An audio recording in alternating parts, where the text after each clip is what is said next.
Hey, whoa, almost missed there. Listen, another podcast about performance and leadership. Why do I need that? Well, because for you, first of all, you're always learning and growing. Maybe we can bring some value to that. But second of all, stick around and I'll tell you exactly why you need to stay tuned. The Pursuing Excellence podcast is built on the command standard and designed for one reason: to make you a better leader, a better person, and to go make a difference in the world. Let's go.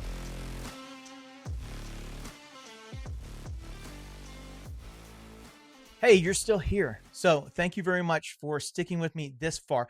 Hang out for just a second longer. I want to tell you exactly why you need to stick around for this podcast and what you're going to get out of it, the value that you're going to get out of it. But first, let me tell you a little bit about it. The name of the podcast is called Pursuing Excellence. It is hosted by the Command Standard. The Command Standard is the organization that I run to get people up to a leadership standard. In my almost 20 years in law enforcement and over 20 something years of law enforcement and business, I have noticed that there is a standard people operate on who lead very well. And there's a lack of standard for those who don't lead. When I was a little baby cop running on the streets, I remember seeing some really good leaders that used four different categories of things. We'll just say buckets. They had four buckets of areas they pulled from to lead extremely well. And so over the years, as I promoted up, eventually becoming a lieutenant over our traffic SWAT section and running operations such as the warrant team, drone team, our motorcycles, all of that stuff. And what else did we do? Yeah, SWAT and major events and dignitary protection. That was a big one for us. Anyways, all of those things from a high performance team having to go in there and work on that. I discovered there's four categories, there's four buckets that really good leaders do and really bad leaders don't do. And fortunately, before I stepped into my role with the team, which I'll tell you more about my story in a little bit. I won't bore you here, but there were some issues, and so I stepped in there and I was able to help correct and turn around those issues on that team, and we left with a on a really good foot. I'm very proud of the work that I was able to accomplish at that organization and do. But I want to bring that to you. What I realized and what I was called out from was not to hold on to that work and to keep it where it's at, but to bring it out to everybody else to make you a really good leader. So, what I teach is the command standard. On a scale of 0 to 4, we have what we call 0 as basically toxic and a liability, and 4 is the pinnacle of leadership. The command standard is what I call it. So a 3.8 to 4 is where you're going to hit that. Everything else is operational or liability. I want you guys to be not only operational and effective, but to hit the command standard, to be able to operate in any environment with any team and to be able to lead them through anything, create meaningful achievements, experiences, and relationships. That's what I want for you. That's why you need to stay tuned to this podcast. That's the value I hope to deliver. And here's the deal. I don't take 1,000 video takes on this. I don't sit back. You'll see me squirm over my words. I'm not perfect at this. This is my first time running this podcast. I've had one other before. It was just a quick try to get something done. So I learned a little bit there, but I'm fresh at this. I'm new. So I'm going to ask you to be patient with me as we get through this podcast. But with that being said, my whole goal is to deliver you as much value as possible, as much value as possible for performance, for leadership, for self improvement, to challenge you, to make you a better person so that you can go on and achieve those amazing goals in life. Here's what I'm going to ask of you. Your first challenge, so to speak, is yes, listen to this all the way through. But if you get value out of this, share it with other people, like it, comment, do all the things. The more that you interact is just like when I go teach classes. So I've been teaching for about 10 years this system and I've been developing it for about 10 years. And we finally got to a really good place that I'm able to launch it out to the world. The command standard. It's based off the 4 laws of leadership. It's the leadership blueprint that I teach. If you get value out of this, please send it to somebody else who might get value out of it. Right? So here's what we're at. Let's just break it down. And then I want to end with a challenge, a real challenge, not just a share what I have challenge, but a real challenge. So here's where we're at. Right now, We're in a leadership crisis, is what I call it. There's some good leaders out there, but there's some really bad leadership out there. The 4 laws of leadership that we've built, that we've put together, is based off of 4 simple concepts. Number 1, do you know why you're doing what you're doing? Are you passionate about it? Do you have conviction to do it? Right? It's a law of definite purpose. Do you have a purpose? Why are you doing this? Number 2 is the law of pursuing excellence. Are you doing it at 110%? Can people see that you're actually walking the walk and not just talking the talk? Do they trust you to follow through?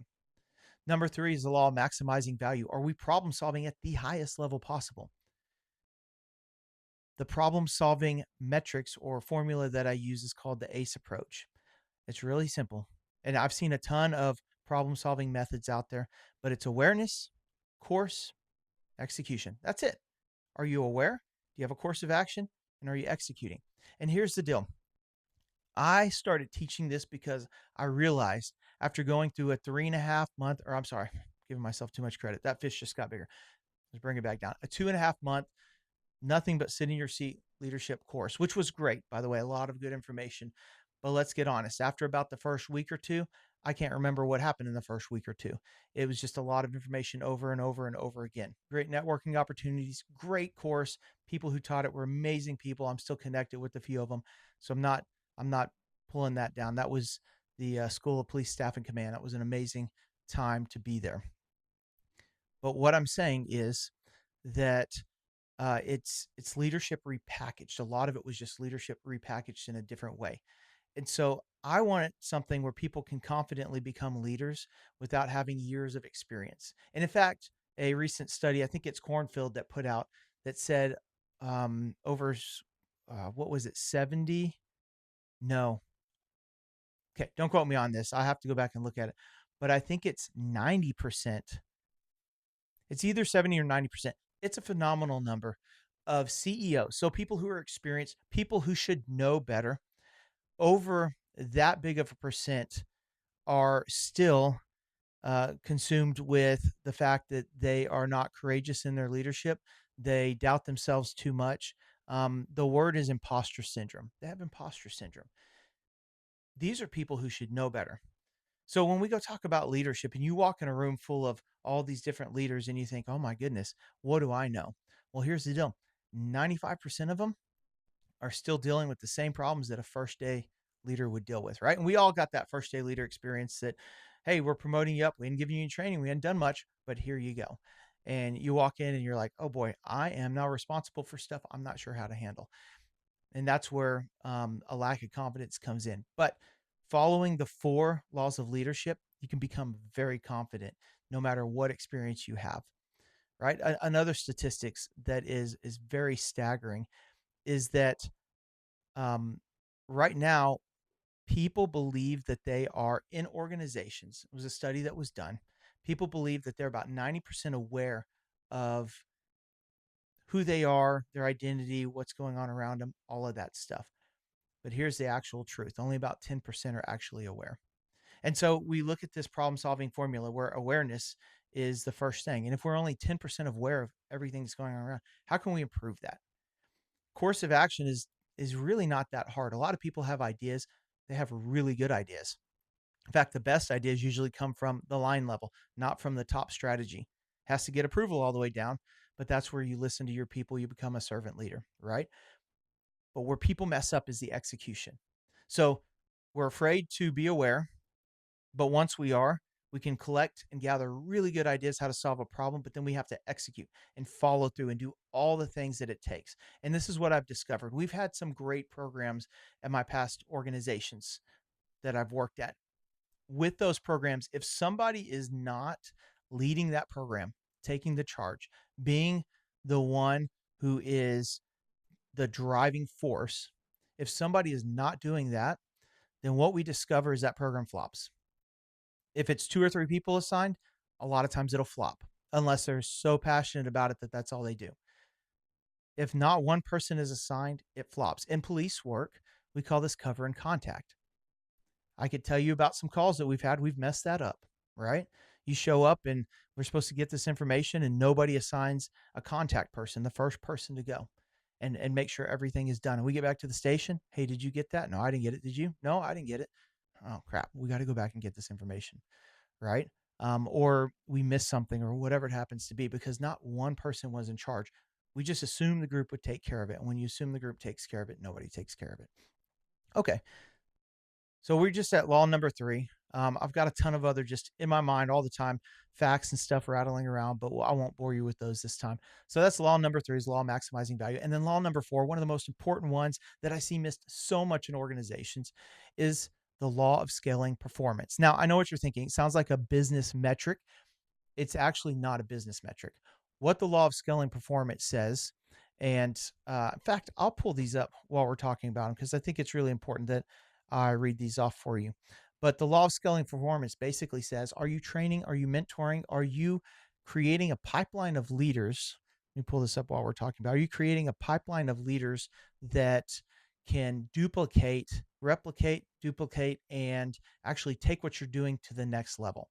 That's the law of scaling performance. Okay. Let me read these 2 studies while I have them pulled up. Global Workplace Study from 2020 says that employees who trust their leaders are 14 times more engaged, yet less than 15% of employees say they trust their leaders. That's a problem. Studies are showing that leadership gap is real, with 77% of organizations struggling with leadership gaps at all levels. Cost businesses up to 550 billion with a B billion annually in lost productivity. And that's from Christopher Papa's e-learning industry 2025. Okay. Let's move down here to these standards because I want to read these out to you real fast. So much good information. In fact, what I'm looking at right now is called the Leadership Blueprint, and you can have a copy of it as well if you head over to my website. I'll give you the link. Just head to commandstandard.com and you'll find all this stuff on there. I'll give you the link in a minute. Okay. It goes into how we define leadership, what is a leader made out of, all these really neat things. But let's talk about the 4 laws of leadership, the leadership blueprint, if you will. So law number 1 is law of definite purpose. And here's the official definition that I've developed over time is great leaders operate out of definite purpose with passion and conviction to achieve shared goals. Law number 2 is a law of pursuing excellence. Great leaders pursue excellence and model the way, holding others above the standard. So it's not just doing the thing, but also making sure that you have a culture of excellence. Law number 3 is a law of maximizing values. Great leaders maximize value by leveraging obstacles and opportunities and driving high impact outcomes. How can we problem solve on steroids? I don't know how else best to say that. How can we make it the best deal for your end user, for your employee, for you, for everybody involved? What is the next level of problem solving we can get to? Was it Tony Robbins or one of those famous leadership experts? Maybe John Maxwell said that you get paid for the level of problems you solve. Absolutely true. Law number 4 is the law of scaling performance. Great leaders scale performance by inspiring and empowering, not beating over the head of, not forcing or coercing, but inspiring and empowering others to contribute at the highest level. That is the law of scaling performance. So now you have all the laws, every law that I've developed, there is an application and framework and everything that backs that up. So when we sit down in a bulletproof leadership course, when I go run an audit of an organization and I go into their top leadership echelon and we will work through with everybody the exact same 4 laws of leadership. Now, a frontline supervisor may not be as in depth in the weeds of vision and strategy planning as a CEO or a C-suite executive, right? They may not be. That's okay because the laws are the same across the board. And then as you grow, you just develop these out in your own personal way. And here's the fun fact about it. I don't care what race you are. I don't care what color you are. I don't care what language you speak. I don't care if you're male or female, if you're athletic, if you're not, if you're a good speaker, if you're have a lot of charisma or not. It doesn't matter. All those things don't matter. Okay. They don't matter at all because here's what good leadership boils down to. It's character and competence. And we'll talk more about this. It's character and competence. All right. Do you have a good character? Are you doing it for the right reason? Do you have a servant heart? Do you look after people? And then competence. Is leadership a skill or ability? It's a good question we ask. Is it a skill or ability? And I'll let the class fumble around with that for a minute. And what we come to find out is leadership is a set of skills that give you an ability to influence others to create positive outcomes. That's it. It's that simple. John Maxwell says leadership is influence, nothing more, nothing less. And that's what he's speaking to, right? Now, what can we do on the back end to build up our skills so that we can lead effectively? You don't have to have all the charisma in the world. You could be a librarian that is, I just say librarian. The ones I know don't have a problem yelling at me for being too loud, but we always assume a librarian's a quiet person. What I'm saying is you don't have to have this just loud personality. You do need to lead authentically from where you're at. So why all those other factors don't matter is because you need to lead authentically from where you're at. And you have the capability to lead. Everybody does. Somebody's watching you regardless of if you believe it or not. Everybody has the capability to lead. Do you want to take that challenge? Do you want to step out and maximize the leadership that you have inside of you? That's really what the question is. So why should you stick around on this podcast with my content material? Why should you look for the books that I have coming out? Why should you look at the courses? Because I'm just going to build on this framework. It's a simple framework. And one thing that we did come out, listen, if you were in the School of Police Staff and Command, comment below because you'll remember this word right here. One of the funny things that we came out with is I like to be a simplificationer. That's it. So instead of leadership being these 47 points here and these 21 traits here and all this other stuff, no, there are 4 laws of leadership. And if you follow them authentically with who you are and you do the work, right? You can't just walk in and tell people, hey, let's do this with purpose and passion and conviction. And they go, well, what is your purpose? And you're like, I don't know. What are you passionate about? I don't know. No, you've got to do the work ahead of time. That's what separates a really good leader from a mediocre or ineffective leader. A really good leader just is willing to do the work, willing to follow through. Oh, there's my phone. Again, I'm going to be real and authentic. Forgot to turn that off before we started this podcast. A really good leader is able to do all of that work ahead of time. They are able to put in and realize that if you front load the work on the back end, you reap the rewards. And that's what I was able to do with the special operations team that I led. There were some things that we needed to fix. There were some people that maybe shouldn't have been part of that team that we had to ask to look at a different area. Not that they're bad people, it's just in line with what direction we were going. And so how do we do that? Well, you have to front load it with here's my expectations. Here's the environment we're going to set. Here's the ownership I set on you. And here's the accountability I'm going to hold. And by the way, that is the application for law number 4. It's the leadership loop. I'm going to set the expectations. We're going to build out the proper environment for you to thrive. Your job is to take ownership. And then my job is to hold you accountable. And as we go through this, I teach people how to set proper expectations. What is the environment supposed to look like? How do you articulate across the people the ownership that they should have? And then how do you hold people accountable in a respectful way where you actually get stuff done, not where you're pissed off or defensive or people just have chaos and arguments and all that other stuff. Because the goal is to accomplish this thing. And if our goals as leaders is just to think that we're better than people, you're not going to accomplish that thing. Your job as a leader, Simon Sinek says it best, is to eat last. Your job is to put everybody in front of you. There's a book. You know what? I'll go ahead and tell out the title. Actually, I won't. I won't tell the title of the book that I'm writing, one of them. But it focuses on that exact idea, servant leadership. And what does it truly mean? What kind of toll does it take on you? There's a cost. There is a cost associated. And so what does that mean for you? And how do you know when you're being effective or not? So here's how you can know if you're being effective. Here's the challenge that I'm going to issue you. And then I'm going to be done with this first podcast episode because there's so much more ahead. By the way, my second one has already been filmed, which is crazy enough. I had filmed this one before, and then I realized we rebranded and all my old branding was on.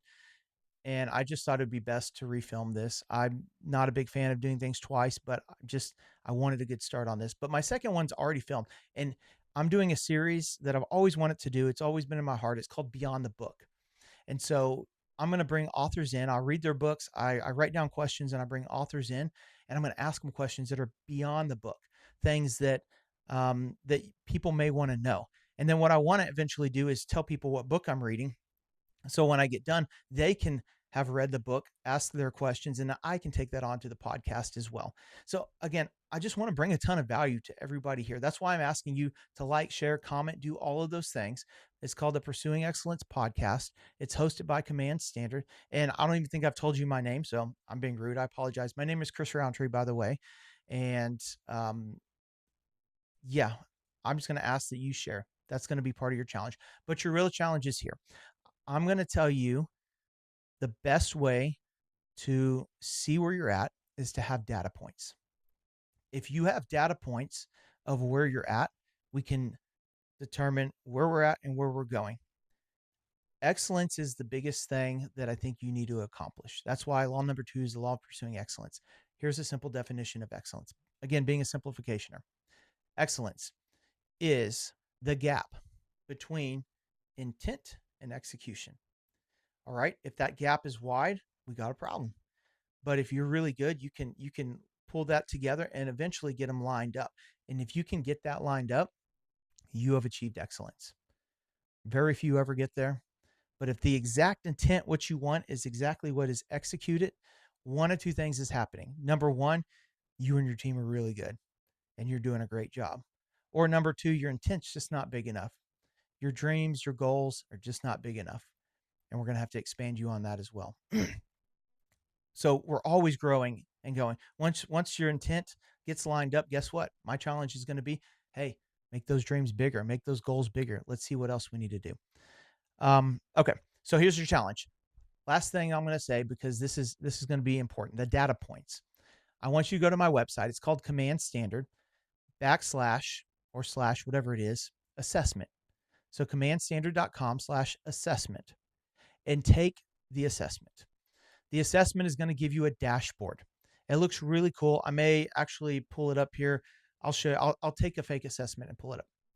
It looks really cool on the back end. I put a lot of work into the assessment. There's a ton of metrics that we actually work through on the assessment. Now, it's just a self-assessment. If you want a true assessment, you're going to take a team assessment, and that's on there as well. And your team can take that assessment, and it'll give you metrics of exactly how you fare as a leader. It's not a big ask. Your assessment's about 3 minutes long. The team, when they go through the assessment, it's probably about 2.5 minutes for each member. It's not much. We are just rating our direct reports, or our direct reports are just rating us.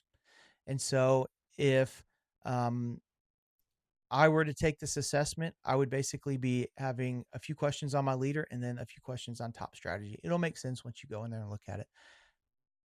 The whole reason I'm doing the assessment like that is because data is the best way for you to figure out, hey, am I doing good or not?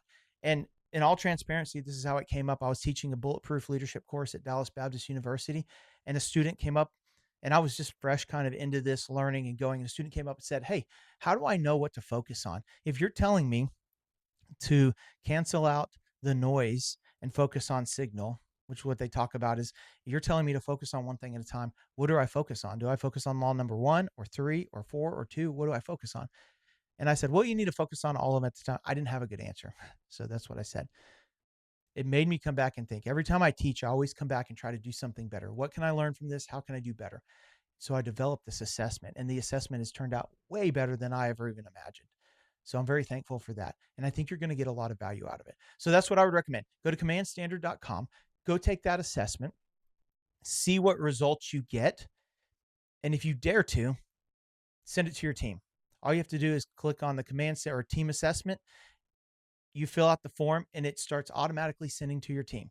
And here's how I work mine. It's a little different than most. It's a cascading assessment. It's not going to send it out to your whole organization. The only people it'll send it out to is who you put in there. And the idea behind it is you just put your direct reports in there. And then once they take it, if they have direct reports, they put those in there, and you'll get a cascading effect down, but we'll get a really good idea of exactly who is failing to close the gaps in your organization. Where are the friction points? Because once we know that, then we can actually jump onto and take care of the problem. Sometimes that's a little bit of training. Sometimes it's a little bit of just correcting people's actions to get them to where they need to go. Sometimes it's a big toxic problem. And we know that from organizations, but you'll have the data. You'll have the data to help people get where they need to go, even if they don't know they need to be there. That's a really good quote, by the way. And I can't remember who said it. Maybe you can put in the comments below.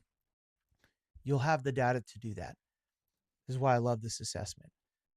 Now, it just got released. This podcast is just getting released.